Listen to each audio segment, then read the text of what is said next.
when working on music for a film or television show, there are two people who are primarily involved from beginning to end and are involved in all of the phases of creation and production and getting it all finished. And that is the composer and the music editor. We look over every scene, and in conjunction with the producer/writer, you sit down and you plot out where all the music's going to go in every scene, that there will be music, and you also discuss what the music's motivation is. Sometimes the music plays against the scene. Maybe the scene is sad, but the music plays happy because you've been given some story detail that you know that even though this is sad, there's something good going to come out of it. So all these decisions are made at the very beginning, and we go through all the phases where I assist the composer being the technical guy.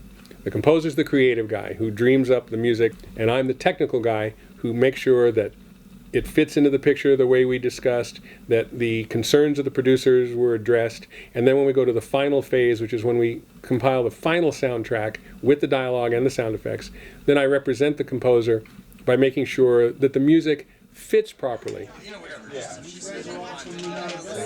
Generally on a Simpsons episode, I deliver a Pro Tools session that has 30 orchestra tracks, but that's actually what we call a split track or a checkerboard track. It's 15 tracks of orchestra and then another 15 tracks, because if we ever have two cues that start in close proximity to when the other one ends, you don't want them overlapping on the same set of tracks, because then you've got fader issues and you got reverb or EQ issues.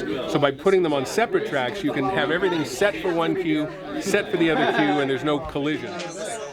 Every scoring stage that I work on, here today we're at a private scoring stage in Glendale, California, or when I work on the Fox stage or I work on the Sony stage, every scoring console is analog. No major scoring stage in this town has yet gone to a digital console because we don't want to introduce the digital conversion of the signal until the very end.